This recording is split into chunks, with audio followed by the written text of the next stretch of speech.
Hello everybody.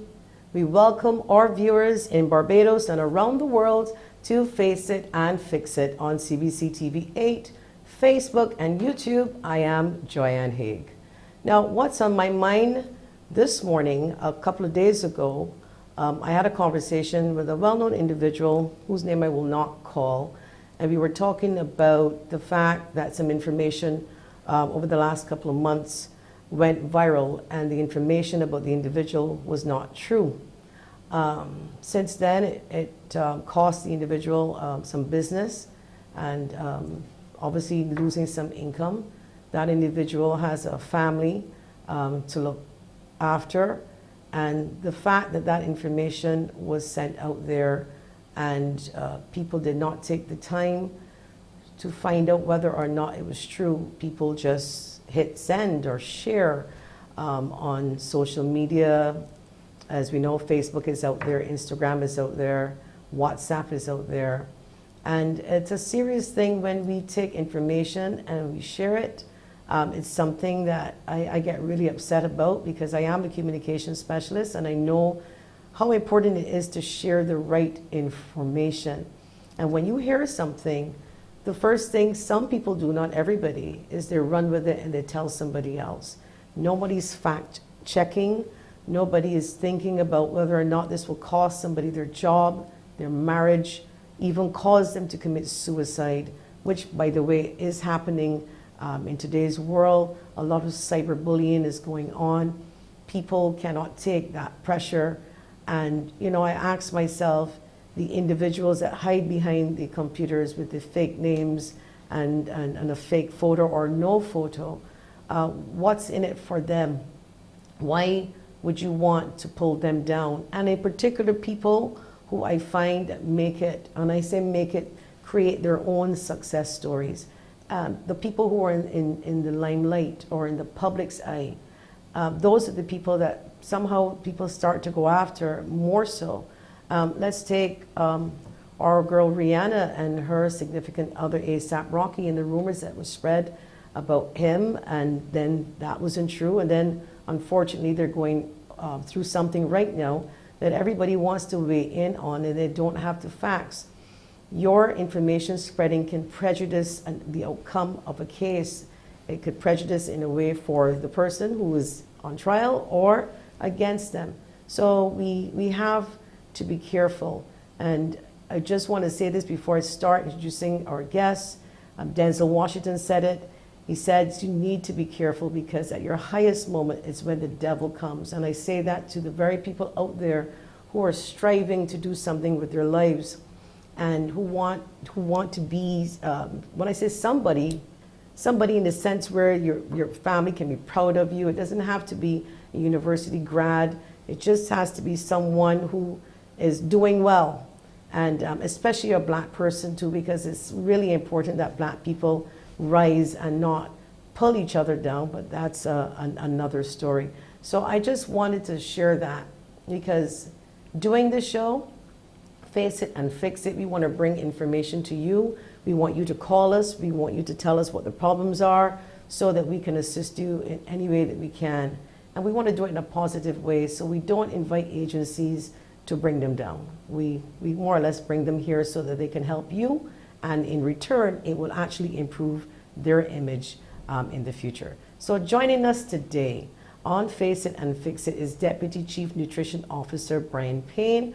We know that back to school starts tomorrow for the children, today for the teachers. What are the menus going to look like? The government said, or should I say the Ministry of Health, indicated that there was going to be a national nutrition policy. Where are we with that, or do we actually have one, is the question that we're going to ask. What about the canteens? What about the hawkers? We talk about eating healthy. We want to start with the children. We talk about childhood obesity. What are we doing to fix it, especially now that school is starting back tomorrow? Later on in the program, we also have Program Manager for Y103.3, my good friend GAYNELLE Marshall. She is also a radio personality, and we're going to speak with her, ironically, about fake news. GAYNELLE always has an opinion on this. She, like me, We certainly don't like to hear the rumors flying around because we know the type of damage that that can do to individuals. So remember, you can contact us by calling 228-5563 or 228-5562, or send us a WhatsApp message, 228-5562. If you are following us on Facebook, type in CBC Barbados, and you can leave your comments there. When we come back, we will have Deputy Chief Nutrition Officer, Mr. Brian Payne, after the break.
Welcome back to Face It and Fix It. Our first guest is Mr. Brian Payne, Deputy Chief Nutrition Officer.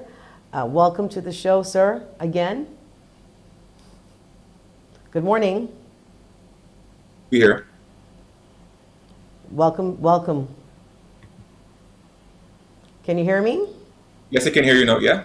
Okay, yes. Great. How are you this morning? I'm doing well. How are you? I'm doing great. Thank you very much for asking. Okay, so let's get right into it. The Chief Medical Officer has stated that the ministry is developing a national school nutrition policy.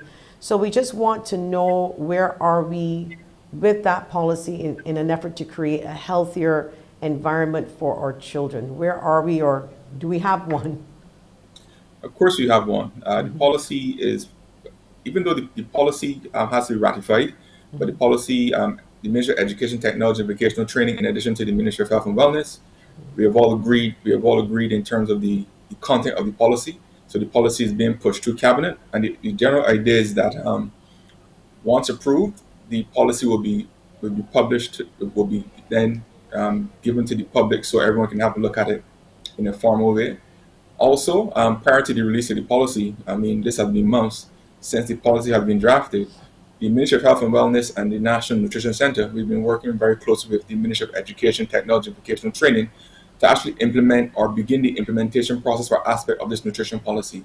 We've been working closely with the School Meals Department. We've been working closely with the non-governmental organizations, including Heart and Stroke Foundation, Diabetes Foundation. So we've been doing significant work behind the scenes. So it's not a case where the policy has to be released and then the work begins, but the work has been ongoing. And again, we have developed a very close relationship with the Ministry of Education, Technology, and Vocational Training. Okay, so what does that policy look like? Can you sort of give us an idea, point by point? I don't think we have all that time, because it's a summary. It's a very comprehensive policy, and I think the gist of it is that we have adopted a scientific but also a whole school approach. So it's not only a case where we're looking to make recommendations as it relates to school meals, but we're also trying to change the school food environment. And by the school food environment, we don't only mean the food served in the school, but also the foods and the other offerings served in and around the school. So the idea is to educate the teachers, educate the parents, and educate the persons in the community. So this whole school approach, which is grounded in science, is that's the gist of the policy. All right, so I still want to break that down a little further. Please. So we have a canteen at school. The policy then would be able to speak to what you can and cannot sell in your schools or offer the children, I should say. I think for some time canteen concessionaires were receiving food service training, at least in some regard, in terms of what would be the optimal snacks and beverages that they should offer the children and foods as well. But of course, the canteen concessionaires they may have some unique challenges which may reduce their ability to actually provide or provide these so-called healthier snacks and food options. But there has been significant work with the canteen concessionaires in terms of sensitizing them as it relates to providing healthier meals for children. And again, it's not only a government initiative, but organizations like the Heart and Stroke Foundation of Barbados, they've been doing significant work with the schools in general. They have this healthy school intervention. So there's lots of work going on there in terms of training and education of canteen concessionaires and vendors. And for the vendors now, I remember some time back, there was some issues, with vendors and schools asking vendors not to sell. I would imagine this policy then will help assist to put some more structure in place for the vendors to eliminate that problem. You may not know what I'm talking about, but pre-COVID, we've had this discussion about vendors and what they sell, and sometimes the schools are not too happy with making one set of rules for the canteen, and then there are no rules outside for the vendors, and the children are still at risk of buying. So what I'm asking is that you said it's going to cover both the concessionaires as well as the outside vendors at the school. Right. So as I mentioned, we have this whole school approach. So the idea is that we're going to provide training and sensitization to not only the persons working within the school, but also persons working outside of the school setting. So the idea is that as long as persons want the education and the training, we working with the NGO community, we're happy to provide it. Okay, and then what about the sensitizing then the children as to what to buy? Because I can see with the policy, I don't think you can actually mandate, or can you, what you can and cannot sell as a vendor. So if it is, as you said, to put in nuts, but then you got your peanut brittle thing, Yeah. nut cake, we call it, Yeah. which is very sweet. Can you actually stop vendors from selling those types of things? Would that policy speak to that? I think the goal of the policy is to provide guidance. And I think a large part of the policy would be the implementation and, of course, the monitoring of the policy. And so we can provide some guidance as it relates to that. And a big part of it as well, too, is also educating the children and parents, because the idea is that an educated child and an educated parent, they would, of course, make the healthy choice. So the whole idea of the school policy, in terms of changing the school food environment, is to make the healthy choice the easier choice. Of course, it's not a case where we're telling persons, of course, they can't play the trade, or we're not telling persons that they can't sell what they want. But the idea is that we're working with these vendors and concessionaires, teachers, parents, to ensure that they have the knowledge base, or at least the background knowledge, to ensure that healthier options are provided. I mean, at the end of the day, having a quote unquote high sugar, high sodium prepackaged snack, I mean, that's not really a huge problem. I think the problem really comes in is when we have these things more often than not. So that's the important thing. And as it relates to the Barbados School Nutrition Policy, the idea is that we want to implement or encourage more nutrition and physical activity education also within the school curriculum as well. So how were you able to manage then explaining or communicating that policy to children and parents for over the last 2 years in an online environment? Is that something that you did during COVID? In terms of briefing children and parents as it relates to the school nutrition policy, that aspect of it hasn't been rolled out yet. So the idea is that we're primarily focusing on ensuring that the materials are the correct materials are actually implemented in the school curriculum. So the idea of briefing parents and children on the policy, that has not been done formally. But we're more so working with the infrastructure of the school, whether it be the school meals department, whether it be the canteen concessionaires, whether it be the teachers, whether it be the principals, working to sensitize them. Okay, so there really wasn't anything major, like a major campaign throughout the COVID 2020-21 for children, minus the ministry. I saw putting out a few, Ministry of Education putting out a few videos about exercising. But we're going to speak about that as something else that we're going to look at. So the challenges now with all of this healthy eating and food prices are going up. And we hear pretty often that Bajans will tell you to eat healthy costs money. Some people say not. Some people say yes. I mean, ramen, no nutrition in that, but that's the fastest thing nowadays that you can afford. You know, a little bag of white rice and maybe a corned beef. How are we going to balance this and manage this whole program, and the cost of living basically is going through the roof? Of course, the cost of living has increased exponentially, and it's not only for Barbados. I mean, I guess it's a worldwide trend. But the challenge is, I think it really comes down to education and teaching persons, whether it be parents or whether it be elderly persons, teaching them that it's important that if you want to eat healthy, it's going to require some measure of planning and thinking and foresight.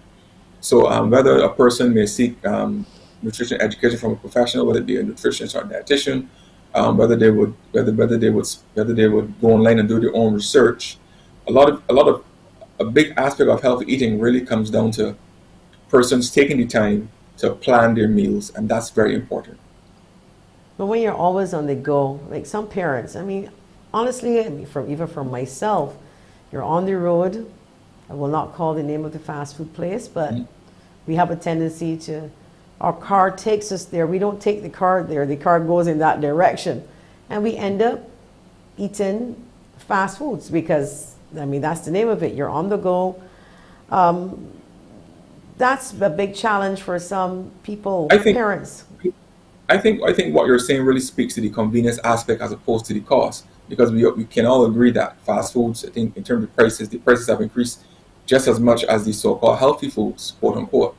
And so it really comes down to persons making a vested effort to invest in their health, whether they take time to prepare meals, whether they take time to be more physically active, whether they take time to educate their children about healthy eating habits and healthy activity habits.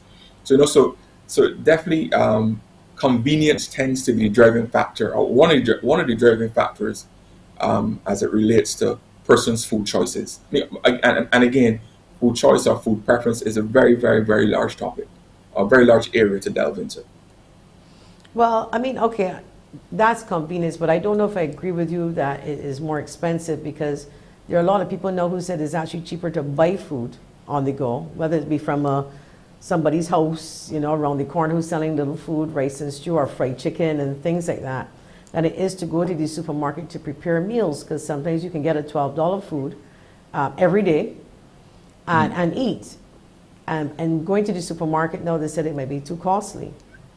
But I think if you would take that $12 and if you multiply that 12 by 3 square meals a day plus 2 snacks, the money really begins to add up. So I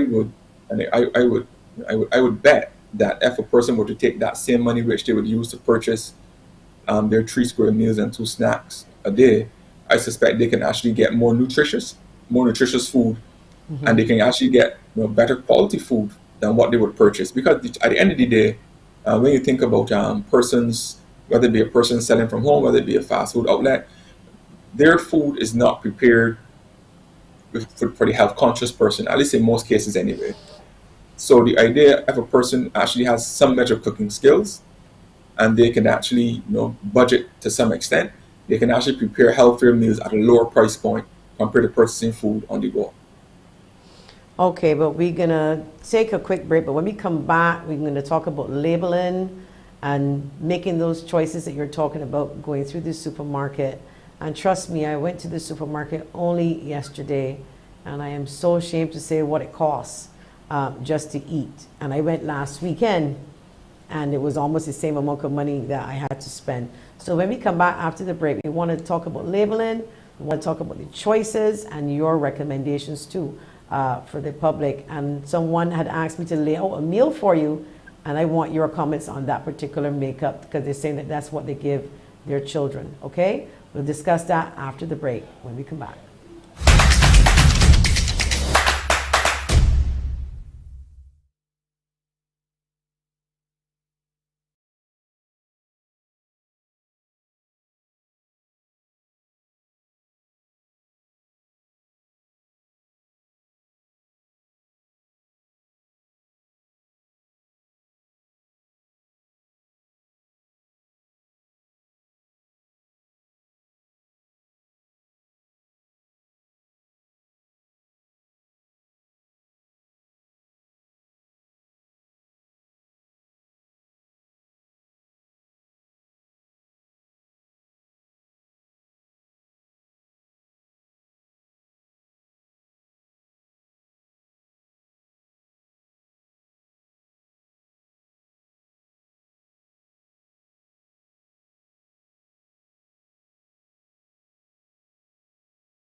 Welcome back to Face It and Fix It. If you are now joining us, we are speaking with Mr. Brian Payne.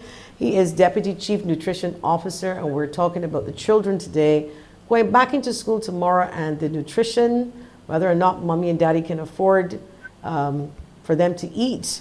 And we are at this juncture here where we're discussing now the prices of food and the labeling of food. So let's start with the labeling. You go to the supermarket. How many people realistically have time that you know of to go through those labels? Do people actually do that? What I would say is that reading nutrition labels is something which persons would need a measure of training for. So that's why the back of package labeling is not necessarily most ideal for the average consumer. Something like front of pack labeling, for instance, would be a better choice to give a customer or give a consumer an idea in terms of the relative healthiness or the relative safeness of a particular food product. But the average person, by far, tends not to read labels, and often food choice is made on a whole host of different under a whole host of different circumstances. Well, I find that people read labels. I do, because my daughter, and I think the last time you were here, I told you and I told everybody, my daughter has 40 food allergies. 40. Rice being one of them, wheat being another. Lettuce actually is quite high on the list, believe it or not. So for me, I have to read the labels. I have to see, because wheat seems to be in a lot of things. Do you get that a lot in terms of food allergies? Not we straying away too much from this subject, but the fact that you want to look at the labels and how nutrition is so important, do you get that a lot where people have some high food allergies in this country pertaining to wheat? But Barbados specifically, in terms of gluten intolerance, the prevalence is not very high. But you would get some people who are gluten intolerant, especially older people. The typical allergies would be things like peanuts, for instance, or shellfish, for instance. Those would be the typical things that would come to mind now. But gluten is becoming more popular, but it's not one that you would hear a whole lot about, especially in children. Oh, okay. I do know of 3 children under the age of 10. They all have, they're gluten intolerant. They can't seem to have anything with gluten. Let's take this WhatsApper here now that's sending a message over to you. The school nutrition policy is really only as good as its urgent implementation. There is a public health urgency with childhood obesity. The delayed implementation of the policy now comprises the value of the process. This is Dr. Kenneth Connell, member of the Childhood Obesity Coalition.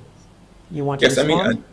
I think his comments are very sound, and it's really a nice segue into our National Nutrition Month which should be held from the 1st of May. It held for the entire month of May. And again, our main focus at the National Nutrition Center, Ministry of Health and Wellness, is to really push for the implementation of the National School Nutrition Policy. Again, it is something which we think is very important, and is something which has maybe been 10 to 15 years delayed. But having this comprehensive policy to really instruct and guide not only schools, but the wider community is very important. I think we are all familiar with the high prevalence of NCDs in the adult population, and obesity as well, but also in children. Again, the prevalence of these things tends to be quite high as well too. So the idea of the Ministry of Health and Wellness and the Ministry of Education, Technology, and Vocational Training, and also a wider body of stakeholders from PAHO to UNICEF to Heart and Throat Foundation of Barbados, we work to craft this policy to really address some of the challenges within the school food environment. Okay, because we want to touch on the NCDs, but before we get to that, we want to talk about the habits now and the eating habits. Let's talk about breakfast. We said it's the most important meal of the day, and a lot of children go to school without breakfast. Either they can't afford, either the parents are busy, and they just, sometimes they even give them the breakfast driving in the car. I know that. What have you seen some of these issues in terms of people not giving their children or not being able to give their children a good start when it comes to their nutritional intake? In terms of nutrition in children, especially from a Barbadian perspective as well, there is a measure of hunger in the population, but by far the main challenge is potentially overconsumption.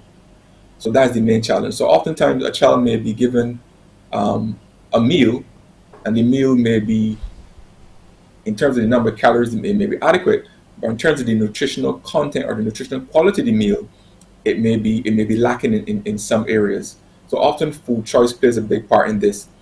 With the COVID-19 pandemic, there has been as persons have become unemployed or underemployed, persons have experienced a measure of hunger. So therefore, you can imagine that children and adults may not always get the required meals that they would want. Mm-hmm. So definitely there has been an increase. So during the pandemic, we kept the bread shops open because bread is a major staple. All households, especially for poor people. You got to buy bread, you got to buy biscuits. Is that good to eat in the morning for children to have bread every morning? A sandwich, a salt bread? I think there's no issue with having a sandwich, but it really comes down to what you're going to put in the sandwich and what you're going to put in the sandwich all the time. If a person is going to have, they're going to put like some kind of hamburger or hot dog or some kind of lunch meat or bologna in a sandwich every day alone, of course that could potentially be problematic, because again, these processed meats are generally high in sodium, fat, and cholesterol.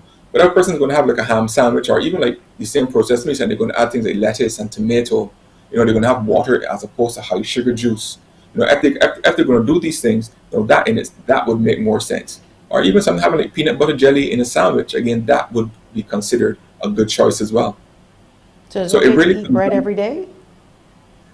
I'm not saying it's good to eat bread every day, but I mean, if it's the only thing you have, you would eat it. But again, the whole idea of it needs to be a measure of balance in people's diet.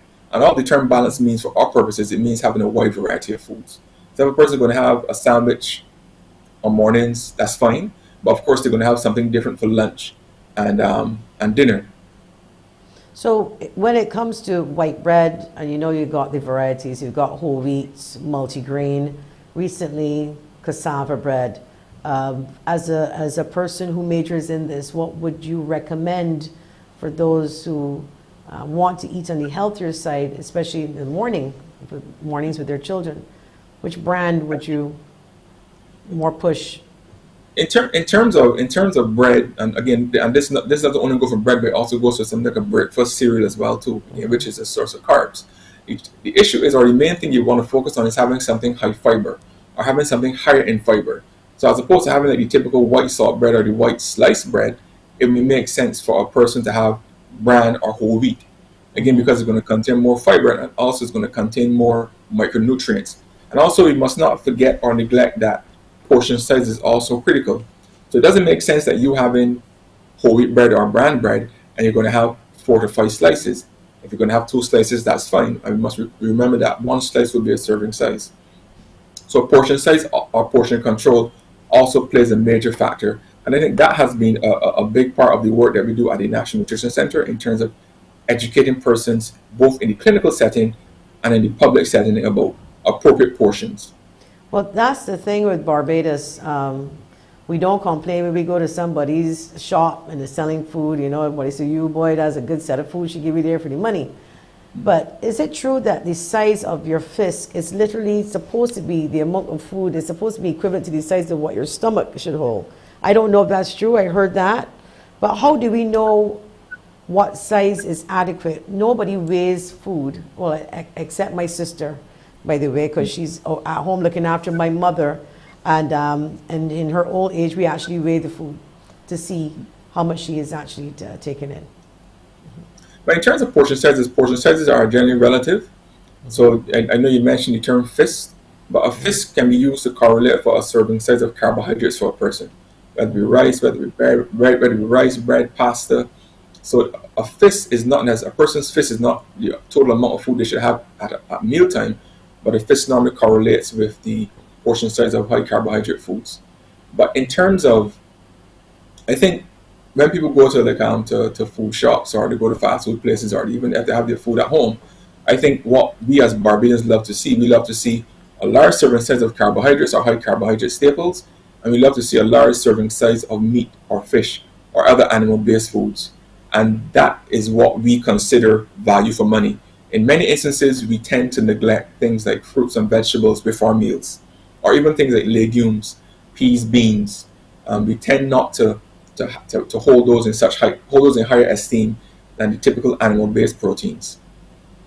So lunch now, that's breakfast we talked about a bit. Lunch, is it true that your lunch should be lighter than your dinner? Well, under perfect circumstances, yes. Again, the idea is that your breakfast and your lunch should possibly be your main meals of the day. But of course, depending on personal circumstances, it may not be practical. But the challenge with Barbadians is that we have extremely large, at least most of us anyway, we have extremely large serving sizes for breakfast, for lunch, for dinner. And again, the typical thing in the Barbadian diet is riddled with high sugar, high sodium foods, and also high fat in many regards. So we're having the high sugar drinks, we're having the high sodium prepackaged snacks or prepackaged foods, and then we're consuming these very large serving sizes. And based on that alone, based on that nutrition transition, which occurred over the last 30 to 40, 50 years, we are where we are now. High rates of NCDs, high rates of obesity across all demographics of the population. Okay, so let's talk about the NCDs now in children. What are you seeing coming out of, well, not necessarily coming out of COVID, we're still in COVID, but going back to school? Have you seen a lot of parents maybe reaching out to regularize now the diet because the child has gone too far south with their weight? What have you been seeing? I think the unique nature of the pandemic meant that again persons were at home and they were doing what we're doing now. We're sat in front of the screen and we're conversing, whether you're at school, whether you're at work. And the idea is that because the level of physical activity has diminished significantly, when children are home and they're into lots of screen time, the intake of high sugar, high sodium snacks tends to be higher as well. So the idea of this pervasive nature of marketing, and in terms of how it influences children in terms of what they eat and what they drink, that has increased significantly. So we find that children may be gaining a few additional pounds, and the idea is that again because they're spending more time on the screen and they're more exposed to the high sugar, high sodium snacks, and they're having these things as a preference. But some parents have reached out, and I think entities have been doing significant work to actually educate parents and children as it relates to making healthier food choices.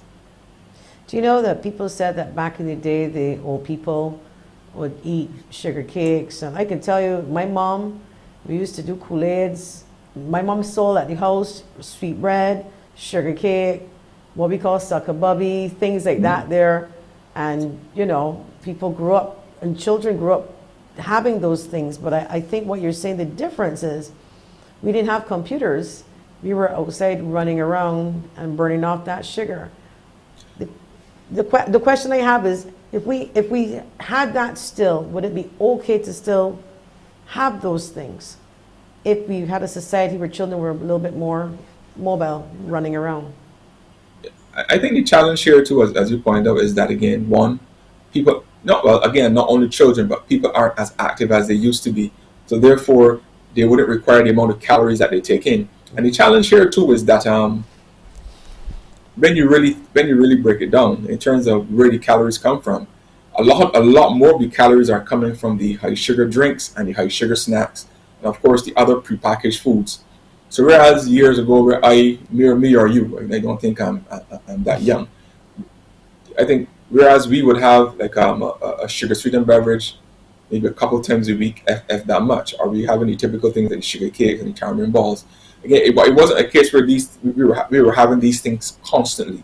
And the idea here too is that, I mean, I think any person or any Barbadian who looks around, they can see how thoroughly these prepackaged foods have penetrated Barbadian society. Whether they be things like potato chips, whether they be things like typical corn curls, whether they be things like the sugar sweetened beverages. Again, the reach of these things has increased significantly.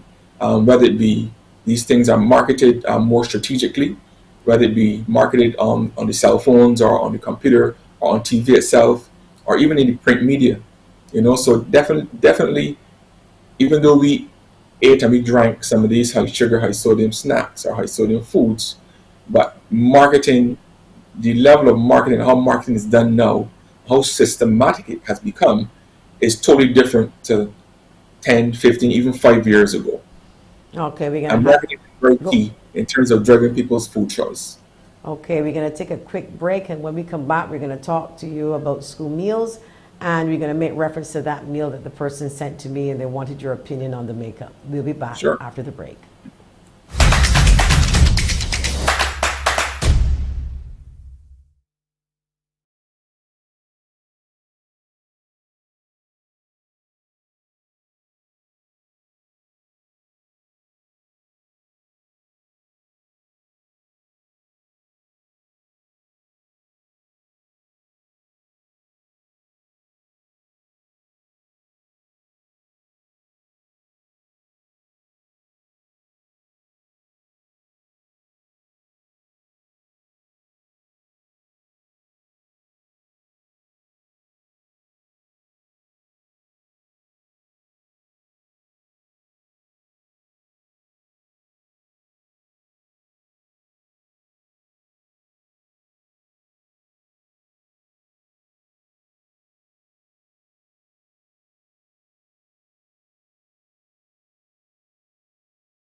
Welcome back to Face It and Fix It. We are speaking with Mr. Brian Payne, Deputy Chief Nutrition Officer.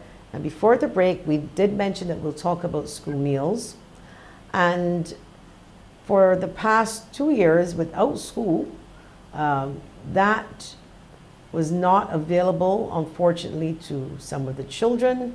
And I don't know if you know this, Barbadians, but the school meals department, first of all, let me say good morning to all of you. You're doing a fantastic job. A lot of parents depended on that department every day for their children to eat. God only knows what happened for the last 2 years when they didn't have the school meals at the schools.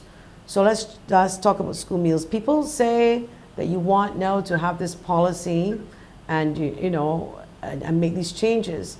So obviously, and I mean, obviously with government now, there's government meals. That will be reflected when you're rolling out the policy. It will be reflected in the school meals that you will be delivering. Yeah, well, yes. I think, again, we have been working with the school meals department in terms of the National Nutrition Center. We worked with the school meals department over a number of years in terms of providing technical assistance to the team there. I think they're a very dedicated team, and we've done really good work with them, and they've been very receptive to suggestions and recommendations that we've made. I think the school meals of 2022 is very different from the school meals from 1990. I think significant strides have been made to improve the offerings that they provide, and these offerings will be things like reducing the consumption of things like the processed meats, and try to include more fruits and vegetables within the school meals that are provided. But what I will say as well too is that a big challenge for the department, again, I'm not speaking for the department, but just from our work with them, a big challenge they face is that in many instances they will provide things like fruits and vegetables, whether it be salad or whether it be things like cut fruits, whether it be things like as opposed to using 100% ground beef, they would add things like lentil peas, to the beef, again, to make it healthier. But the challenge is that in many instances, a child may come into the school setting and they may lack or they may not have the taste preference because they may not be exposed to some of these so-called healthy foods from at home. So when they come into the school setting and they're presented with these foods, the challenge is that, again, they're not accustomed to these foods, and therefore they're less inclined to actually consume these foods. So that's a key thing we need to remember. So again, so the school meals can provide healthy meals all day, every day. But if the children who actually consume the meals, they're not exposed to some of these foods, it's going to be very difficult to get them to actually consume the foods. Taste preferences is very, very important. Who decides the menu for the Queen Elizabeth Hospital on a regular day? That would be the food and nutrition department, and of course there are a number of well qualified dietitians who work within the facility, and the meals are provided for a number of reasons, and I guess the emphasis here is on health and healing and well-being. Now here's another question too, and the public may not feel so great when I have to say this, but you do have a prison service there that would house a lot of inmates, I believe maybe about 800 of them. And complaints have come that the rice, they just get rice every day and that's it. If it's not rice, then it's chow mein, but in water, they would say. And I know this because I have some information over the last couple of months, maybe because of COVID, and people would have shared with me family members who have their loved ones up there. We do have a prison system, and you are the the deputy chief nutrition officer. Do they have a separate officer there to help guide that, or is it whatever you get to eat, you eat? No, of course not. Okay. What I think in terms of my department, the National Nutrition Center, we provide technical assistance to the prison service.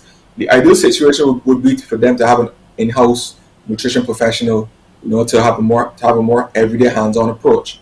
But as it relates to the National Nutrition Center, we actually provide technical assistance to them. So in terms of the meals that they would serve, of course there are a number of constraints if in any large facility. But the meals that they would serve would be nutritionally sound in terms of providing a measure of balance, again, for the inmates at the prison. So they do receive technical assistance from the National Nutrition Center.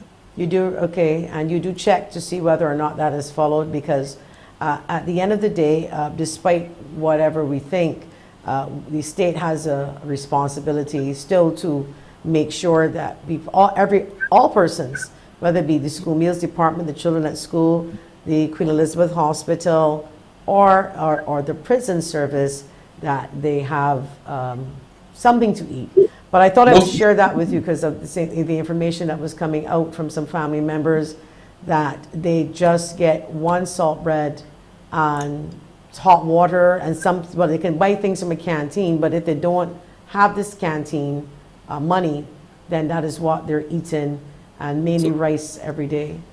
So what I would say that's is, true.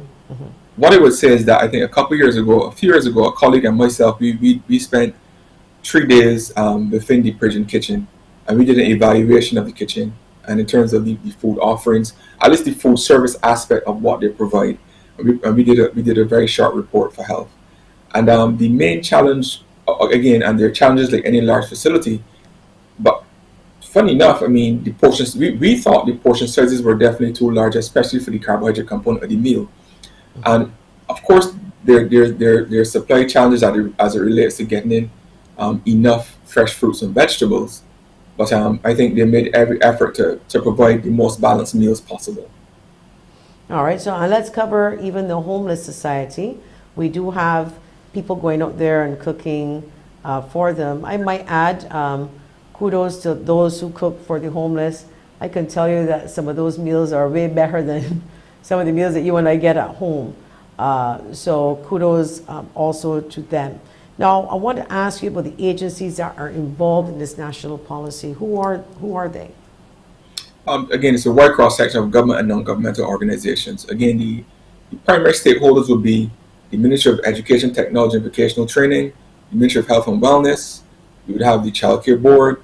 You have the Parents Teachers Association, or at least the governing body for them.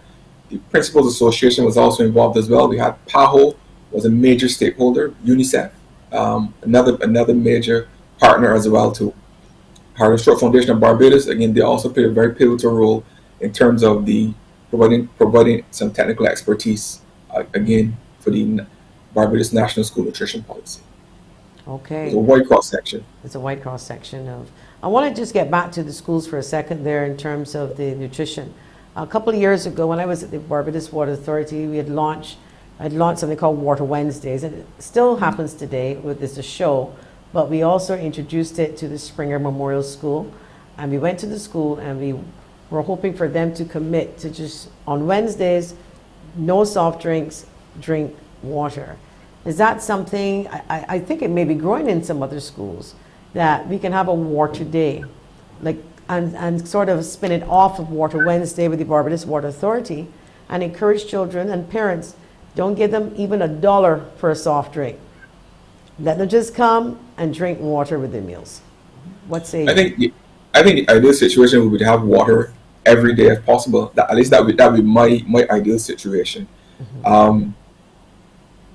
Again, it really comes down to the school food environment, mm-hmm. and is water readily available at all schools? I think that's another big question as well too. Are coolers available? Are facilities available where children can actually fill water bottles or reusable bottles with water? And in some instances, that may not be the case. But again, the approach has to be very structured and systematic.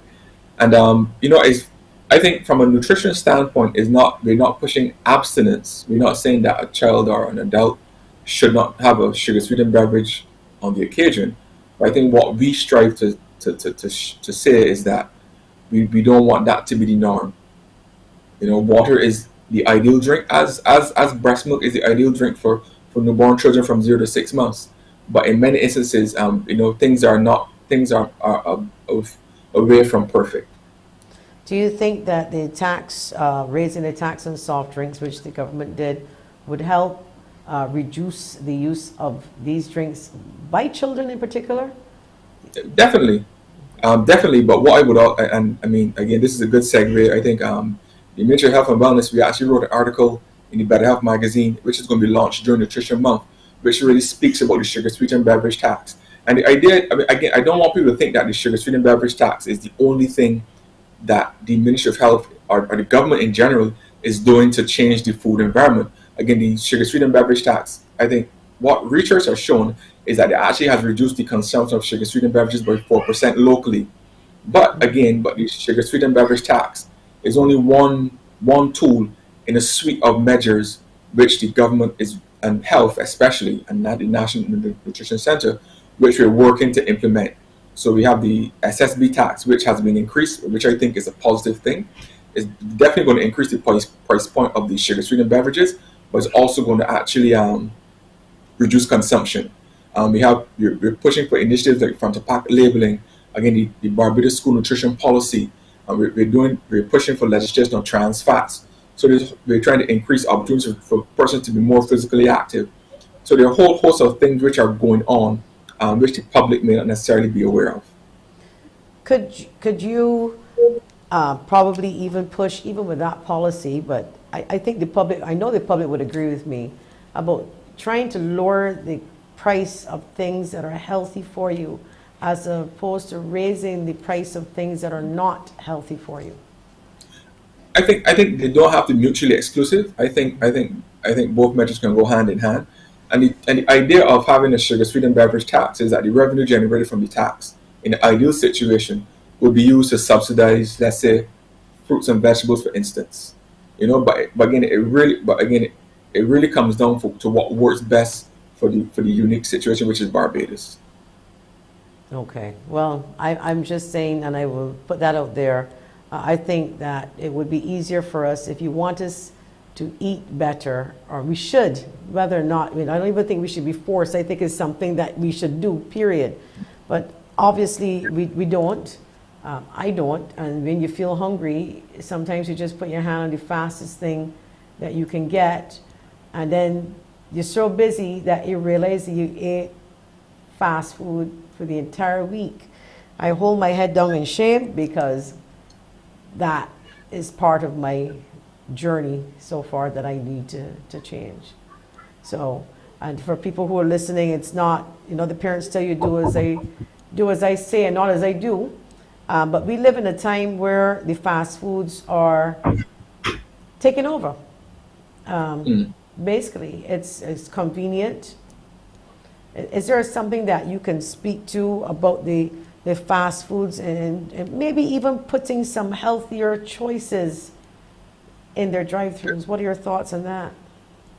I'll say a number of things. And I'll say two things quickly. I think the first thing is that the food environment in Barbados is one which the healthy choice is not the easy choice, and that's something which definitely needs to change.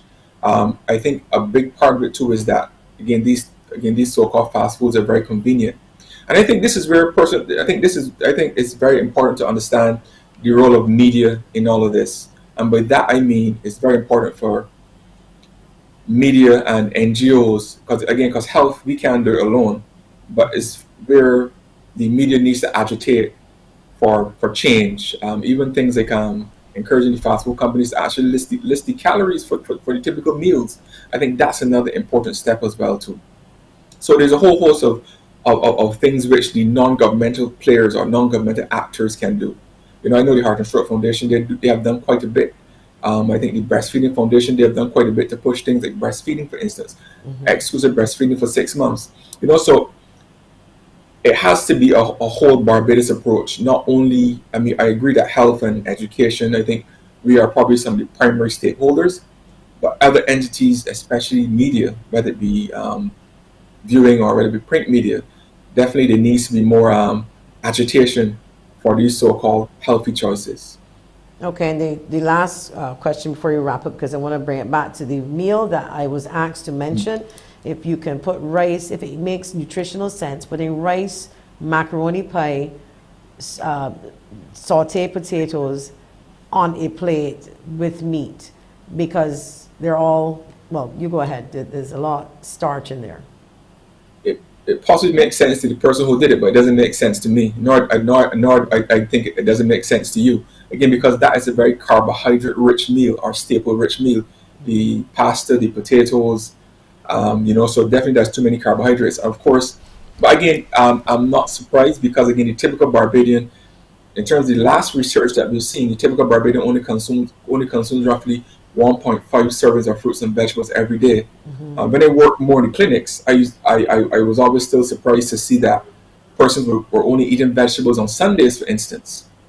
But again, the typical Barbadian diet is one which is devoid of things like fresh fruits and vegetables and carbohydrates and high protein foods, whether it be meat, fish, or poultry. These things tend to be the main things people consume. That seems to be pretty common in Barbados. My friend Karen from Farm Road in St. Philip. She sells food every day, and the variety you can get. We all know you can get a piece of macaroni pie, and you're getting rice with it. And then they still got like a macaroni salad, if you know, with that. You know, so, and everybody said, like, give me a mixed food. No, a mix means you got everything on that plate, and the thing is heavy, you know. So that's something that I believe that we're a little too accustomed to. I think, and this is where persons like myself may fall short as well too. And I guess the idea of, again, our nutrition month, which runs for the month of May, is that we definitely need to do more to educate the public. And I think during the month of May, we plan to relaunch the website. We're going to formally launch the National Healthy Eating Guide, which is a very instrumental document in terms of educating Barbadians about healthy eating and what healthy portions look like. You know, we're going to have some more stuff out there in the media. We're going to have an article in the newspaper on May 1st. We're going to have a church service on May 1st as well too. So definitely, in many regards, persons like myself, we fall short, and there's lots of work for us to do as it relates to educating the general public. Well, that is a good note to end on, because I believe it is on the 23rd and the 9th. It is the 9th and the 23rd. You have promised your people to come back on this show. As you mentioned, in the month of May, it is Child Month. And it's always a pleasure talking to you, with you. And I'm hoping that I'm a few pounds lighter the next time we speak, because I'm actually trying my best to eat different. I just started, but I'm looking at calories, I'm looking at the types of food, and I'm also looking at exercising a little bit more. I thought I was a little too old to get out there and exercise, but seriously, I figured I would have passed out. I mean, that's the truth. I figured, geez, boy, if you ain't doing it for so long, why are you gonna take your old self and go out there and try to, you know, but I have to do it in order to live a little longer. Anyway. I'm certainly going to try. And programs like these, just talking, I tell people, I interview people and we talk, and it's for the public, but it's also for me, because this is therapeutic for me. And I would like to lead by example too. So if I can lose that weight and be healthier, it's not only about the weight, but be healthier, make healthier choices. I would love that for all Barbadians. I would love that for myself. So I'll see you again in May. And we will talk again. Thank you so much. Thank you so much for your time. Thank you. You're welcome. Thank you. Thank you. We'll be back after the break with GAYNELLE Marshall, and we're going to talk fake news. We'll be back.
Face it and fix it. My next guest is a good friend. I don't hear her every day, probably don't even hear her every year, but she's been my friend for back in the day when we used to work at another organization, and we keep in touch from time to time when I call her radio show.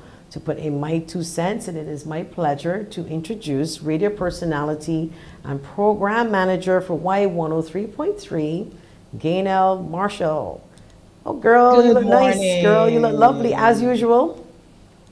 Give a girl a little notice, right? We competing with necklaces here. You know, it's like we're in chains. We're in big chains. We're in chains. That's right. So how are you? How is your brother? We're missing him. I think he's well. He's on vacation right now, so he better be well. He better be well.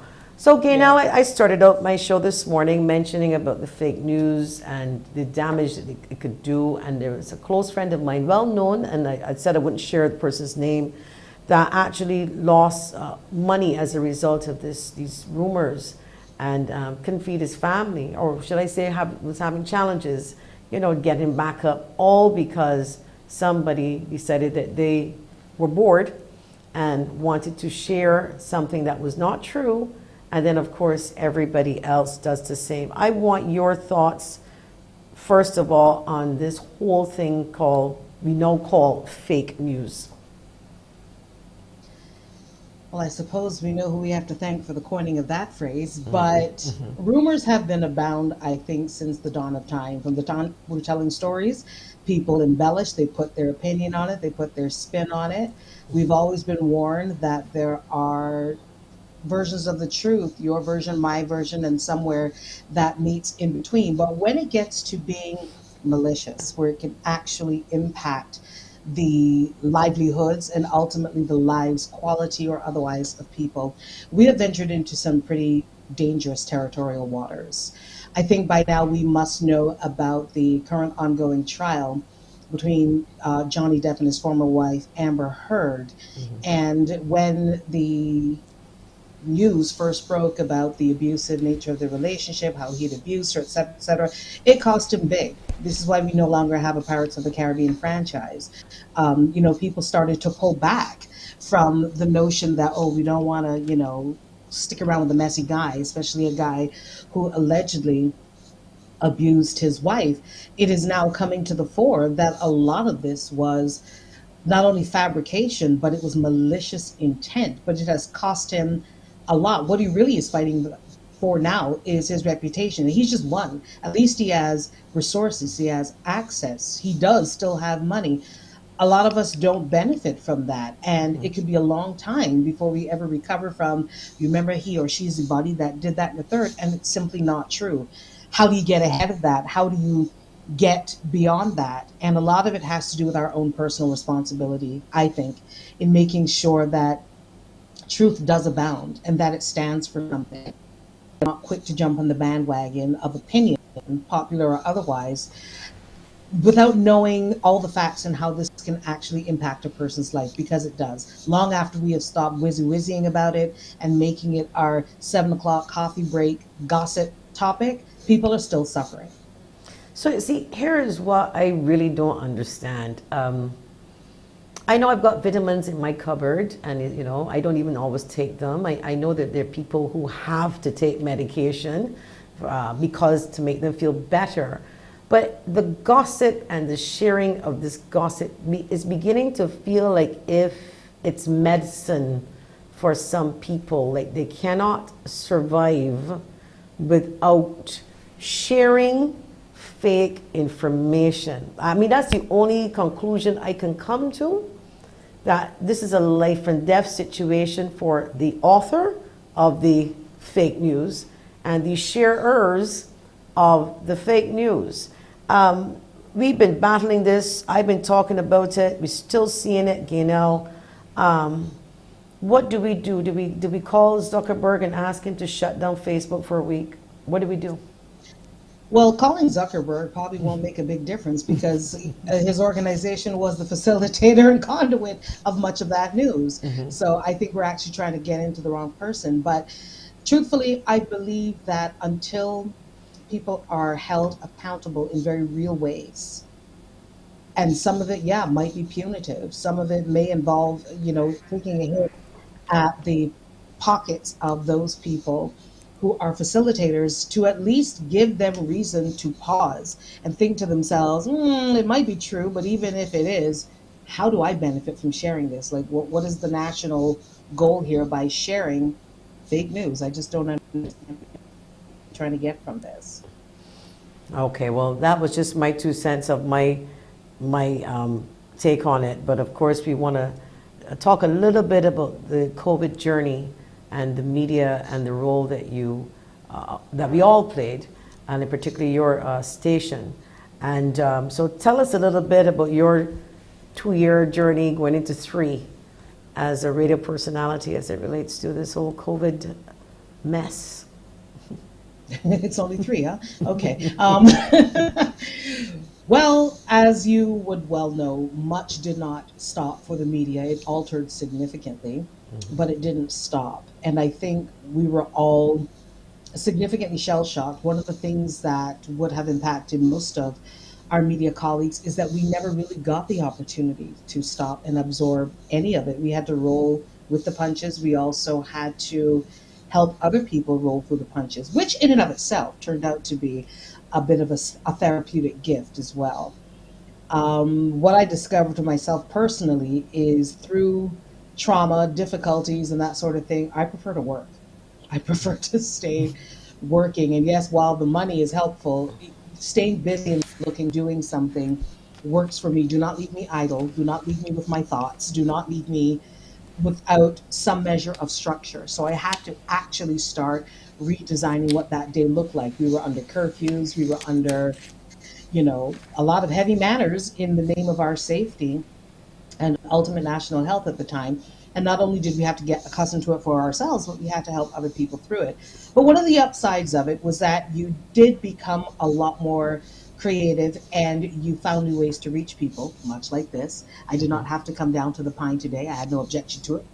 But I simply did not have to. I could sit here in my own home office, do this with you and reach you from anywhere. You could have reached me from anywhere, which is a good thing. We also used the opportunity with my co-host and I, Salt, who I know has been on your show before. Yes. And we actually came up with something called Covert Conversations because we recognized that even within our office, where you would have 2-3 people at most sometimes, you didn't even see all your colleagues, we just kept having conversations and wondering, how are other people getting through? So we spoke to entertainers, we spoke to athletes, we had people on our show like then captain of the West Indies team, Jason Holder, we had Mario Burke, we had members of the constabulary, we had members of the BDF, and we started to learn so much about not only how people were coping, but how they were reorganizing their organization. We had members of telecom companies who were showing us how to use telecoms to get through our days and rethink things. We had a lot of good conversation, and it really made people feel a little bit safer. I think the feedback was really positive, and people just felt like, okay, so we are not just all in this bubble combusting by ourselves, that we are all experiencing some sort of trauma, but people are giving us good, helpful ideas as to how to get through it. Because the reality is some people took a hard hit. Their industries were decimated. Tourism, probably top of that list. So there wasn't a lot of money circulating. So it really wasn't about the money. It was about keeping busy, keeping informed, and keeping people as a community as empowered as we possibly could, even though we were separated physically. How difficult was it for you in the beginning? I'm taking you back, March 28th, 2020. First lockdown, first 2 cases. You're on the radio and you have to deliver this information. And Lord knows we didn't know what was happening. We just had to go with the flow with the information. I want to take you back to that time. Do you remember that time? What were your thoughts around then as an announcer? Well, our first 2 cases didn't really affect anything right away until the actual lockdown was announced. And then it was like, okay, all ancillary staff was put on pause. All non-essential programming was put on pause. Non-essential movement was put on pause. And then you recognize that you were none of those things. You were essential to everything. You were essential to, the next day getting up. And I think the most eerie thing was driving to work. Like, why am I the only one out here? That was the eerie thing for me, that it was, because it was so early in the morning as well. And then we got to work, and I'm literally there with two other people, and we're all like, "You good? You good? Everybody good?" We're like, "I guess." Like, what else are we gonna do? And that's kind of where the conversations started to happen. So we really had to make literal sense out of nonsense and try to feed the information as we went along. It was a very peculiar time, and at the same time, you had to keep the other members of your team who might not have been active at the time. You had to keep them in check, find out what they were doing, constantly check up on them, and not even knowing what was happening for yourself, but you still had to lead. And I think that was probably one of the more humbling experiences, because you're telling yourself, I don't know that I'm making the right decisions here. I don't know that I'm doing the right things here, but I know that I'm doing the best that I can with what I've got. So what was it like though with the right information? And I call it right information because we have to go with what the government says, the chief medical officer, CDC, World Health. We're guided by the science. I'm not a doctor, you're not a doctor. We have to deliver the message. That's the message, we deliver it. But then on the other side of life, somewhere in another, on another planet, you had a few people who came up with some other theories and called your show, called Salt's show. I remember with these very strange things. Strange to us, but clearly not strange to them. Of course, then you ask yourself that, you know, we're inhaling the same air, but we're hearing the same information, but clearly it's not being processed. And what were your thoughts? And I don't want to laugh because there was some, honestly, GAYNELLE, there were some stories that went out there that I thought there was another planet that we didn't know anything about and that they'd come to Earth. What are your thoughts having to manage and listen to the people who had the space stories and on COVID? Well, I just knew that they went way beyond the periphery of my understanding. And in the process, I understood that while everyone has a right to be heard, not everyone has a right to be attended to. Mm-hmm.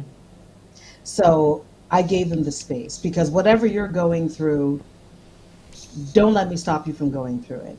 But then there came a point at which you had to say, look, you can't be the conduit for all things. You know, on our kitchen faucets and our water taps, we have filtration systems for a reason, to stop the harmful sediments from getting into the essential waterways. We have that for a reason, for our own health. So we have to also be careful about what we allow into the spaces. Now, it's a very tricky line to walk, because ultimately you become the god of your own information. But I think along the way, that had to take place. We couldn't allow for unsubstantiated, unproven information to go out as fact and unchallenged. Because the one thing I did learn relatively quickly is not everyone processes information at the same level. Mm-hmm. Not everyone takes information, kind of filters out what they need, filters out what is useful. They kind of take it all in. Mm-hmm. And then they try to act on all of it, and they run themselves into trouble. And they tend to be among the most vulnerable in our society. And that's what I had to be most mindful of, that there are just some people who do not know how to hear things and compartmentalize and dismiss them as, okay, well, I'm going to leave that for another day because it's just not helping me today. They take on everything, and the anxiety starts to build up. And then the crisis becomes more pronounced for them than perhaps other people who can manage better. You know, I often wondered, and I still wonder, how do announcers, journalists deliver a message that they don't necessarily believe in? So let's just say that we have news people that might not have bought into the whole get a vaccine, and then there's some media people who did. How do you sell that? Is it a case, well, listen, just do your job, be a robot, get paid, go home, but I'm not taking a vaccine type of thing? Because people assume that the media when they carry a story, that they also believe in it too. But I'm speaking specifically to COVID, because of course we all carry stories that we may have questions about. How difficult you think that would be, or would have been, if you've heard some of your staff, for carrying the message that they may not have necessarily been climatized to? Well, as you said, for years we have always carried messages that we may not personally align with, for a number of reasons, religious reasons, cultural reasons, all kinds of reasons. But as professionals, what our job is, and we know this from the get go, our job is to provide the information that has been as substantiated as information can be, that has been as filtered as, when I say filtered, filtered of the muddy sediments that you can just deal with what is there before you. It's not about being robotic. It is about not allowing your opinion to editorialize the piece. Because how I feel about something should not have anything to do with the information you get so you can make a decision for yourself. Ultimately, that's our role in the media, to be able to provide reliable information that allows you, the general public, all of us, to make the best possible decisions for ourselves. The best possible decision cannot come with the constant editorializing of GAYNELLE Marshall and everything. It doesn't make sense. So you deliver. Okay, well, let's get back to fake news as it relates now to COVID and other things, and that you have to constantly out the fire, especially when you have people calling in and you have your live shows. What do you do then, especially when you don't have the information, you're wondering, because I can tell you there are some media houses, unfortunately, don't do the fact checking, and they run with something and then you have to pull it back. How important is that for you as a program manager to make sure, dot your I's and cross your T's, we're not running it until we know it? That's pretty much what it comes down to. Even if you're not the first, at least you're not the fool. So you don't run with information you simply haven't substantiated. And when it comes to people expressing an opinion, first of all, you have to constantly remind other people it is simply this person's opinion based on where they are and what guides them, their principles, etc. And just because it is their opinion and it differs from mine, it doesn't mean that the facts that fed their opinion were somehow wrong. It's how they interpreted it. Now, what I don't allow to go out are things like, oh, it's been proven that da da da da da. Well, no, it's not. I don't allow it to go out. And let's face it, even throughout this very fluid situation where COVID is concerned, even the scientists, even those who have brought the information, even the CDC, the World Health Organization, etc., they have had to constantly alter the way we did things because the virus is altering as well. So what held true in March of 2020 may not be as pertinent in April of 2022. We see mask mandates being lifted. Will I lift mine? Probably not. But would I state that as a matter of fact that you should not either? I will not. I will choose to exercise my right to protect myself and my family the way I see fit. And I'm sure that you will probably do the same the way you see fit. I will be guided by certain entities more so than individuals, because I do believe that everyone has an agenda. An agenda does not have to be a negative thing. I think what we've done in the past is we have attributed having an agenda as being a negative thing. The government had an agenda, yes, to keep its people safe, to keep its healthcare system from being overwhelmed, from seeing us in insurmountable amounts of debt as a developing country without access to certain things. That's an agenda. It's not negative, but it's an agenda. So yes, there are going to be parcels of information that are going to be pushed and recommended as the better way. Not the only way, not the guaranteed way, not the foolproof way, but the better way. Because I always believe that it's the better way to do things, even if it is not the panacea for all things. It is still probably the better way. So I think when you put those things in your filtration system first, it makes things a lot more, you can follow the line of thinking then as to why this information was allowed to come out. Well, we've seen over the last couple of months, particularly in COVID, fake information, fake news. People went as far as using letterheads from credible media houses, the watermark.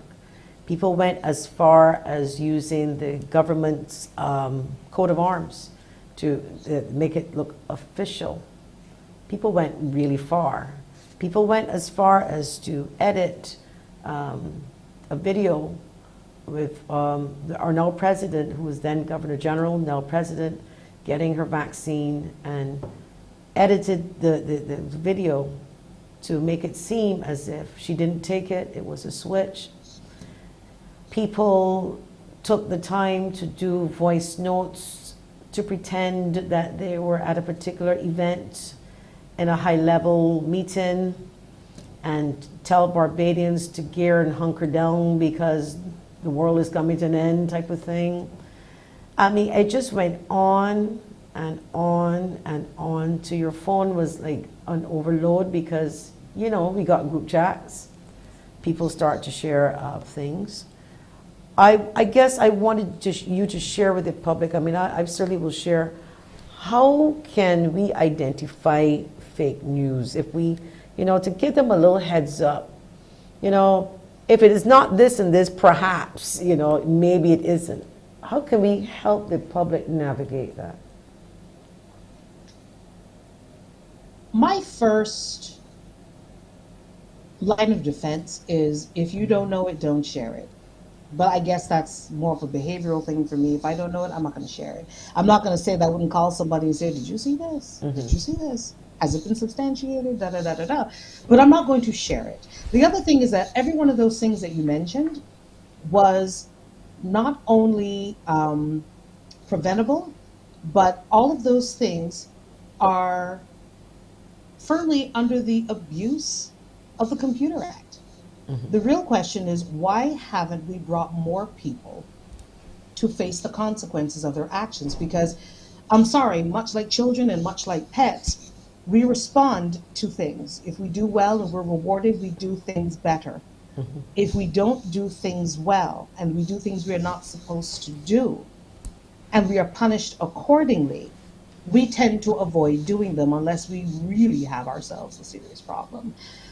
And I find that perhaps had we done the latter and truly enacted the thing that is there to be acted upon, it would have provided a deterrent for the next person to think this is a good idea. Because all of these things are traceable. It's called leaving a digital footprint. Follow the trail. Hansel and Gretel could follow a trail. Surely we can follow a digital trail. Very they true. They need to be brought to justice. Plain and simple. We're going to take a quick break. When we come back, we're going to talk about the fake news and the real news and the reasons we shared the real news, and is it necessary to share some of it. We'll be back after the break.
Welcome back to Face It and Fix It. We're speaking with GAYNELLE Marshall, Radio Personality Program Manager, Y103.3.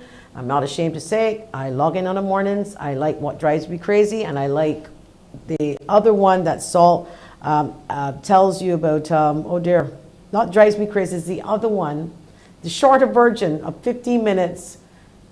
We can't hear you. You're on mute. Are you on mute? I hope not. I'm not hearing you now. I'm hearing you so. now. I'm hearing you now. Yeah, you're talking about On a Reel. On a Reel. That's the one I really kind of thing into. So I'm not ashamed to say it. I'm a Salt and GAYNELLE fan. But before the break, so we're talking about, okay, there's fake news and then there's other news. Somebody takes out cell phone. Everybody wants to video the action, especially in COVID where you have nothing better to do and you're out, I guess, after a long time. Everybody wants to be a videographer, it seems, these days. So you actually get information when somebody captures it. School fights, big people fights, all kind of fights. So for me now, when I look at things like that, okay, first of all, it's on video, but you don't get the whole story. Because, of course, you know, somebody comes in the middle of something and just gives you a snippet. So for me, before I share anything, you do the simple thing, but you're asking yourself, as you said, is it true? You know, is this true? And even if it is true, is it kind? And even if it's kind, is it helpful? You know, all those things That's you've got my to thing. ask yourself Is it helpful? before. Yeah, and if it isn't helpful, who's it helping? Or who is it tearing down? If it's tearing down somebody, it may be true. The incident might have occurred. Somebody might have been there. Let's take a couple fighting. A man and a woman, poor thing, had a little argument. Somebody next door decides to video them. They make up, but you just put the video out. Now, even though the story is true, they fought. Was it kind for you to do? Was it helpful? Was it necessary? And if the tick box says no, no, no, I think that's where you take your leave and delete. What are your thoughts? I think that's the simple way to go about it. Just take your leave and mind your business. But Drink I think some water. there's something, perhaps hydrate a little bit. I think that there's probably something a little bit bigger at play. I mean, by no means am I a psychologist, psychiatrist, clinician in any way. But I feel like a lot of people get some sort of almost innate satisfaction from knowing they're not the only ones suffering. But I don't think this is the healthiest way to go about not being the only one suffering. Like, I'd rather be on the healthier side of the spectrum rather than seeing how many other people are suffering like me. Raise your hand. Join the misery chorus. I'm not here for the grief Olympics. That's me. I'd rather be in a healthier space and do what I have to do to get off of this ridiculous podium. But I can't help it but think that there are a lot of people that really buy into the old adage that misery loves company. I just don't know to what end. And I think it calls for a level of personal maturity, perhaps national maturity. Salt and I always have the joke that these bits of tea never seem to reach my phone. It's almost like people don't ever send me. This is not even, like, my phone is the most boring. If it ever gets stolen, it's going to be returned. So it's just nothing. I don't get these things. I think people know, don't send them to her. It's going to be a waste of time. I agree. I think some people have gotten to that stage with me, but some group chats I'm in and I'm like, no way. But we got a couple WhatsApps here for you. First one here, we'll put up on the screen. How do media personnel separate the professional from the personal? That's a very good question. I think we try to straddle both as much as possible. Also, with the advent of social media, because believe it or not, the media, traditional media did not automatically jump on the social media bandwagon. At first, I think that we kind of saw it as competition rather than a help. Like, this could actually further your cause. So now that you're on platforms and you're on your Twitter, your Facebook, your Instagram, your TikToks, whatever, yeah, people feel like they know you or they know more about you than they did for the 4 hour block that you're on the radio. But how you separate the personal, you really just have to learn how to shut off, which took me a long time to learn how to do, I admit. It's no different from other people who bring their work home. But then you ask yourself, am I with my other employees or my family? Because I'm sure they didn't sign up for any of this. So you kind of learn how to shut off. And whether it means finding the thing that you love to do that has absolutely nothing to do with work, so be it. Personally, I can come home, I can read. I have this really weird thing about reorganizing closet spaces. I'm not sure why, but it gives me pleasure. And everything's neater. And then you find a lot of great things. Like I did not know I had 14 clay masks. Good for me. Things like that. I collect things, obviously. But you really just have to constantly unplug from work-wise and plug into personal-wise so you don't lose yourself in what you do. Yes, I'm a broadcaster. My whole entire being is not about broadcasting. I'm also a daughter. I'm a friend. I'm a godmother. I am a couch potato when I'm good and ready. I'm a big West Indies cricket fan when I'm ready. I'm always ready to be a cricket fan. What am I talking about? Things like that. So you have to really find other outlets and just kind of unplug and be prepared to be in that moment as much as possible because, yeah, you're going to go back on air. You're not going to get away from it. And you don't necessarily want to get away from it. You just want a little bit of division for the you time.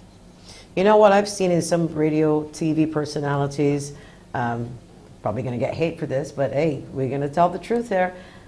The personality that you see or you hear, and when they leave, it's not the same, and I mean like a complete 360, nowhere near close to that person. I know, but there are a few media people, current, past, whatever, that you meet and you go like, that person is like the same way on the radio than they are in person, you can tell. And then there's the personality that you hear them sounding all bright and and this is blah, blah, blah, blah, and they're going on and on and on. Step outside and somebody says good morning. Step outside and somebody says, hey, so-and-so, how are you doing? They don't speak, or they have an issue, or should I say when they respond. And some radio personalities, I find that happens. You may not want to say it, but I can.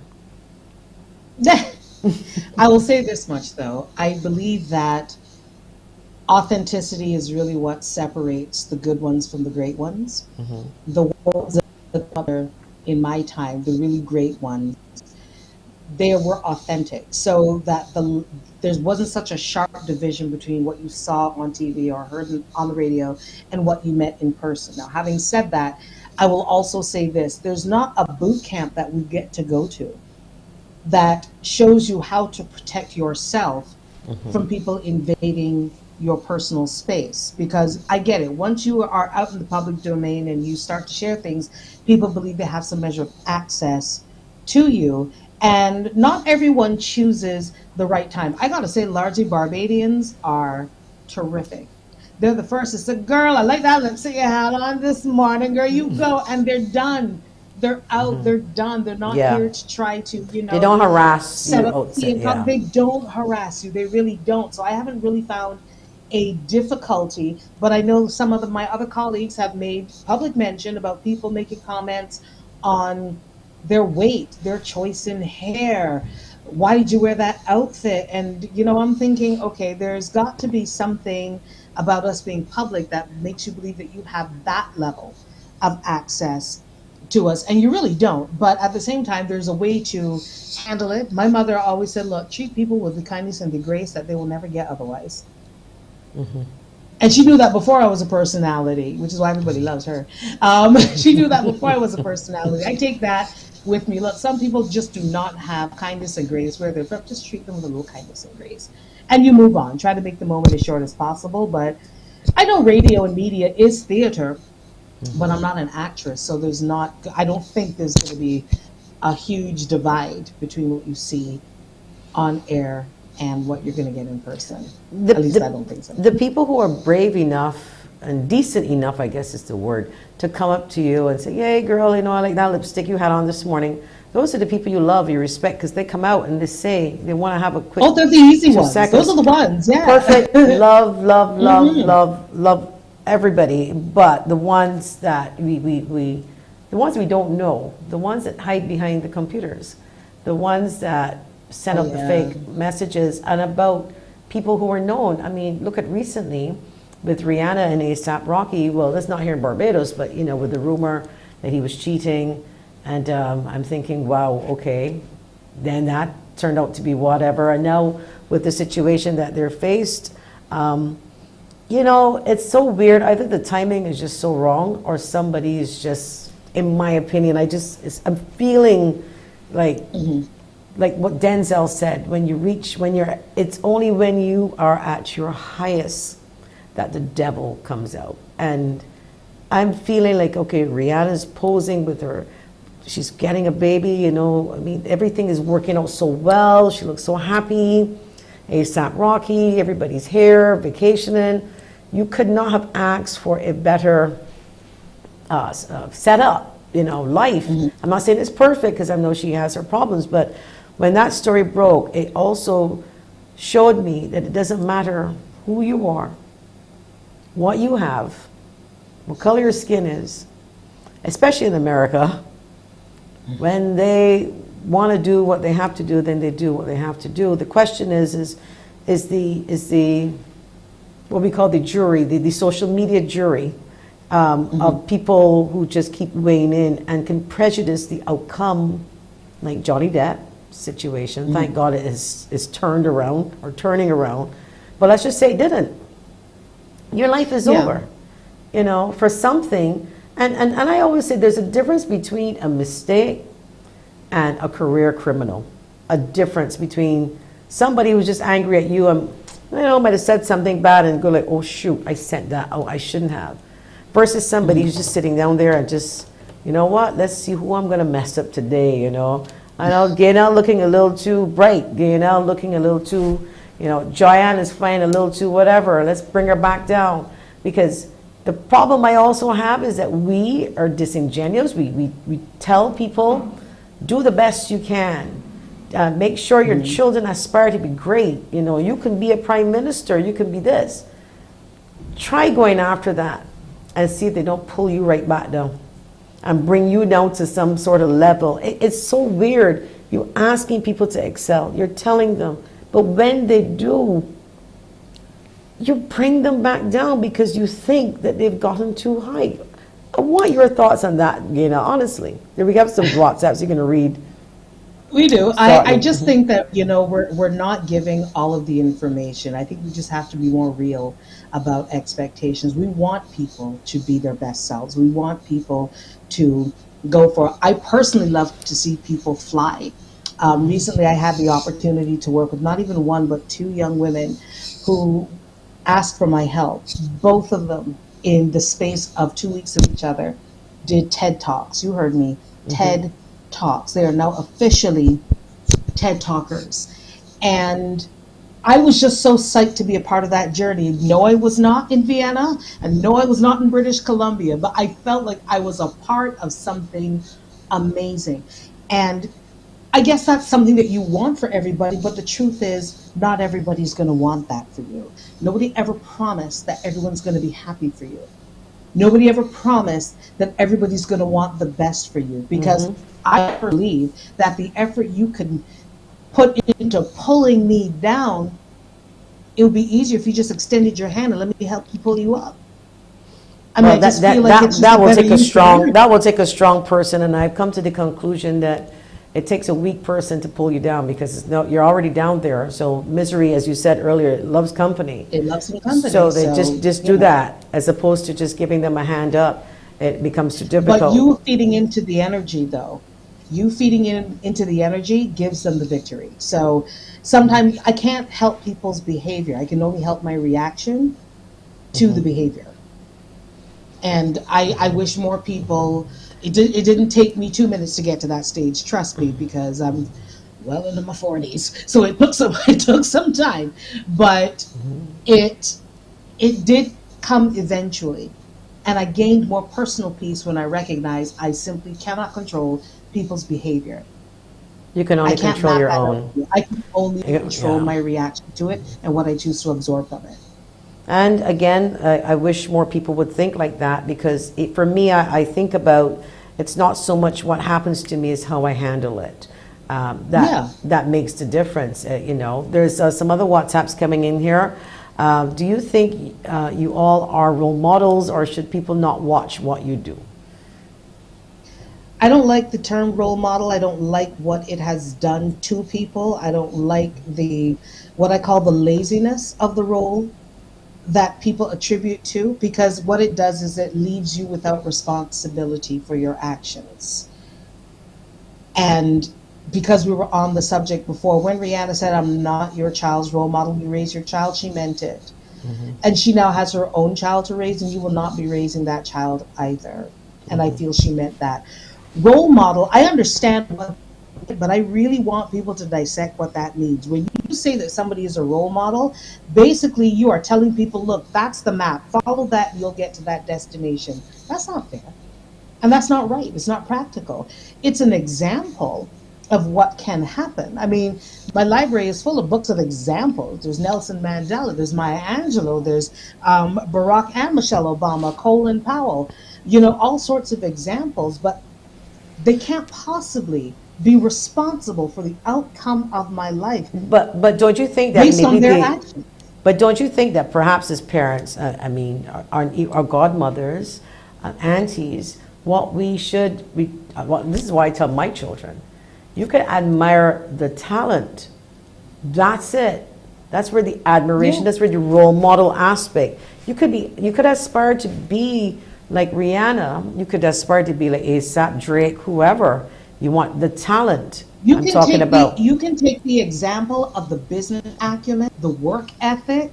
You And can take the model example that. of, not letting things get in your way, perhaps how other people think. You But may not the want to take personal that life. example. You cannot take the personal No. life. You don't know the other things that feed into people's lives and why they react the way they do. It is simply not your recipe. It's like you don't stare over the chef or over the shoulder of a cordon bleu chef and think, well, he used eggs, I'm gonna use eggs too. What is he making?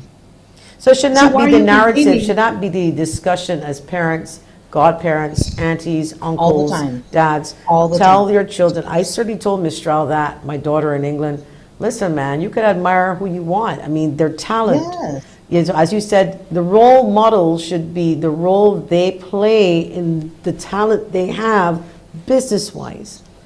Yeah. Anything outside of that, do not copy. So if they No. decide that they want to go to I don't know, nightclub and behave in a way, and they're not working and they're doing their own thing because whatever, That's then how they that's get their rid of their thing. stress.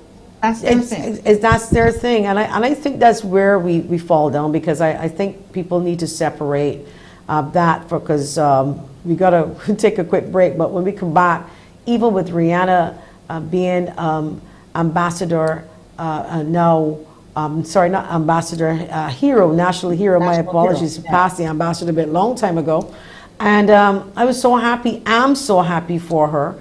And again, people weigh in on the wrong things, and the definition of what is a hero clearly had That's to be the real dissected. question. What is the definition Had of to a be hero? Because if dissected you were by so looking for a many. messiah, you look for the wrong thing. A hero is not a messiah.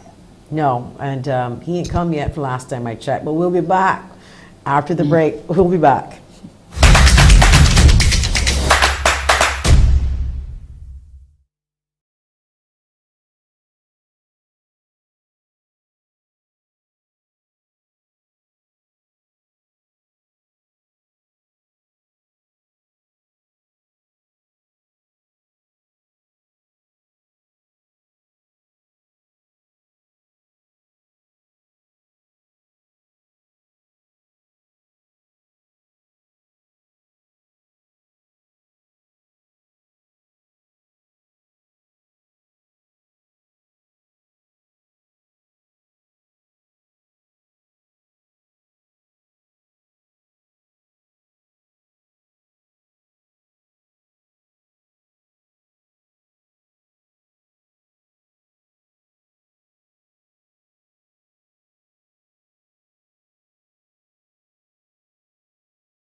Welcome back to Face It and Fix It. We're speaking with GAYNELLE Marshall, radio personality, program manager, Y103.3, and sometimes 101.1 Yeah, down slam. the hall, it's a whole new situation. So before we go, and I wanted to see if we can help the public a little bit, again, identify, I know I said it earlier, fake news and some do's and don'ts, and we can repeat it. For me, as a communications person, we go to credible news sources first, GIS, because it's the government information if it's anything pertaining to government. If it's a police matter and and it's burning you, because that's the only way I could describe it, burning you to find out the truth and it doesn't pertain to you, perhaps calling the police station to see whether or not indeed there was a crime committed and not. So I just wanted you to share with the public some do's and don'ts. For example, a voice note that starts, well, girl Suzanne, you know you ain't heard from me, but yesterday I was down at so-and-so and so-and-so and Don Harrison's Point, because you know it is working, whatever, and you know, those types of things, especially when they start with the name, with the name Suzanne, or people share this with everybody. You know, this just happened to me. Check it out with the police. No such thing took place. So those are some of the things. Any pointers, Facebook, friends, who to click, who to, you know, a friend with 2 friends only that weigh in on your business. Those types of clues. I'm putting some out there, but I want you to put some clues, some hints that can help the public. In here, kind of news, and even if it's breaking news and you hear any kind of news, double check, as you said, the more, and I'm going to use credible very, very loosely, but the more widely known sources. If you're seeing a bit of news and you have not seen this carried on the BBC, CNN, people discredit them, but TMZ is usually on point. Scandalous, but they're on point. You haven't seen this on Al Jazeera. You have not seen this on AP. You have not seen this any other place except for this conspicuous website. You can probably dismiss it, at least for the time being. Now, it doesn't mean that these news sources don't eventually catch up. There have been instances where things have happened, and smaller news cycles, smaller news sources have revealed these things first, but invariably what happens is there's more context that comes when the big guns come out and they are broadcasting the story at that point, because they were busy substantiating it, okay? Not spreading it, but substantiating it. So there's one. 2, especially if you see things coming up. I mean, I almost always dismiss a WhatsApp voice note, the 2 or 3 that have actually managed to get to me. I almost always dismiss it. 3, yeah, like you said, if it's an account and these people have 2, 3 friends the most, they're looking for more friends, so you could probably dismiss that too. Or it's a fake account, hence only 2 or 3 people. But basically, if you don't know, you don't have to be first, but you don't have to be the fool for misinformation, because there really is no pulling it back once it goes out. And we have seen it happen locally, we've seen it happen regionally, internationally, and the damage can be absolutely detrimental. Unfortunately, in the case of, let's say, Johnny Depp, it has been allowed to circulate and fester for years, and we just believed it as a matter of fact. And now it is coming to the fore. Now we're all thinking, oh dear, shame on all of us. But the truth is that if something is allowed to go unchallenged for so long, you're going to assume it's true. You're going to accept it as truth. So if you don't know, it might seem like fun and games. It really is not. Information really is priceless. It should be treated accordingly, as far as I'm concerned. Good information. Yeah, and it can cost you, as I said to people, it can cost you your life. People have committed suicide because of the information, the lies.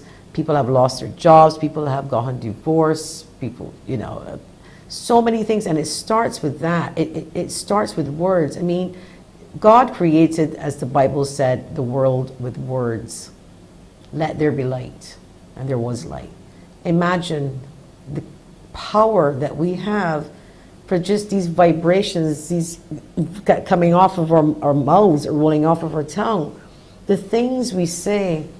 And I can't say enough, and I promise myself and God for as long as I can, and people like you, GAYNELLE, we gotta fight hard to make sure that we fix this, or even at least minimize it, because I don't think we could fix it to the extent of getting everybody on board, but at least educate people and let them know you're hurting other people when you do this, and especially people who are known, because these are the ones that they try to go after faster.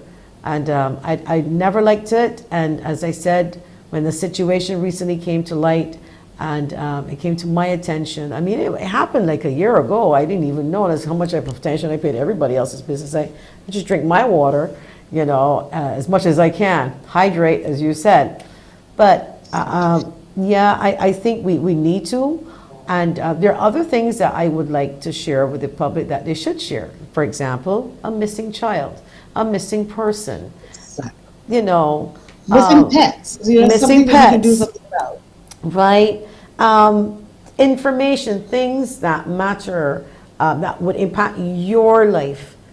Nothing that, don't share some fight at school. To me, if you video something and two children are involved, especially young kids, I do not see why that is on the internet to be shared. That needs to be the Ministry of Education, Child Care Board, depending on what it is. Someone shared long ago, and God, listen, I still have the image in my brain, and I was like, never, ever do that. And they were trying to figure out if the child was Barbadian, and it was not. It was like a child in a high chair, and clearly it wasn't the image you would want to see of what the child was made to do. And I was in shock that somebody even sent that to me, and I'm like, excuse me, what? They're trying to figure out where it's from. I said, well, you need to send that to the police, and you need to send that Why are you sending it to the Child Care Board. People need to do not share anything pertaining to children, school fights, things like that. They have to grow up. Most of the time they made a mistake, and you have just planted the seed permanently on the internet that for years and years and years they're going to have children, and people are going to see that. Equally, I will let you wrap up a little bit in things that you should not post, because I was looking at that this morning and people were like, geez, boy, there's certain things that we just shouldn't post, because if we're looking for a job interview, or people go back to social media to get an idea. So you want to give us a little hints about, hey man, do not post yourself over drunk at a party, especially when you're scantily clad. You may not want to post that one. Well, first and foremost, my no-go is don't post anything with children, period. Any child that's in any compromised position for whatever reason, don't post it. As you said, send it to the authorities.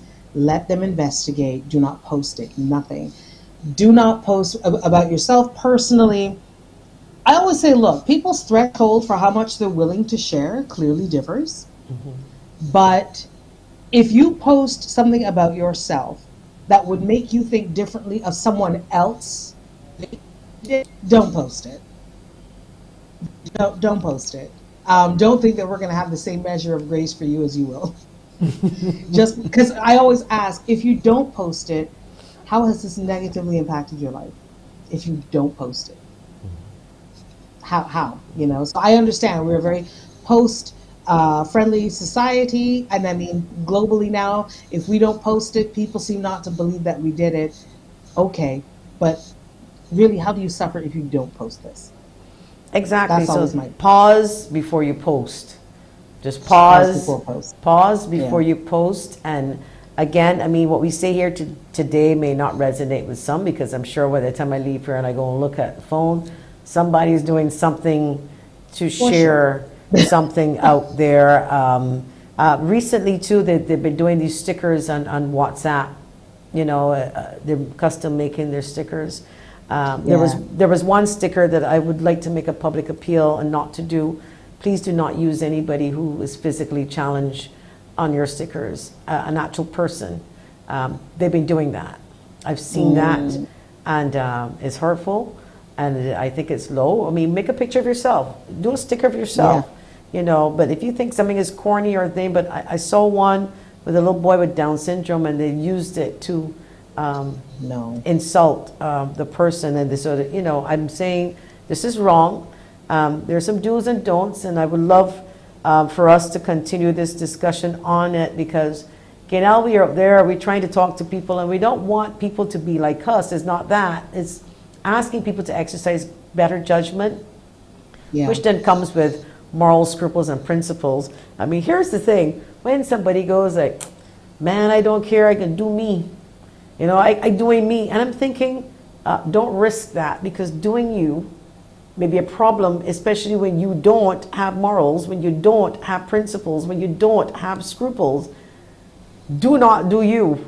You can only and they usually do you. Don't have the backbone when doing you is done to them.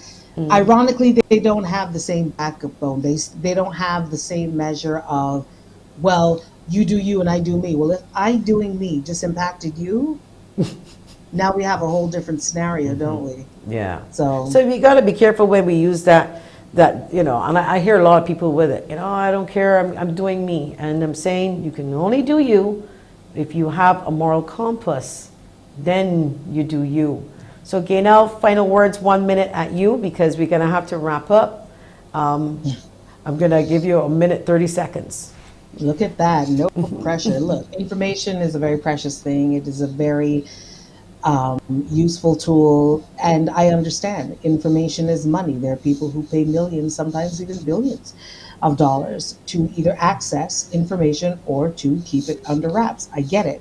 But at our level, we really need to be careful about the kind of information that we're not only spreading, but that we're feeding ourselves, because it guides our daily behavior, it guides our daily decisions. And it might seem like a small thing until the small things start to add up and it becomes this big tumultuous thing that we have to deal with. But everything from the dawn of time started with information.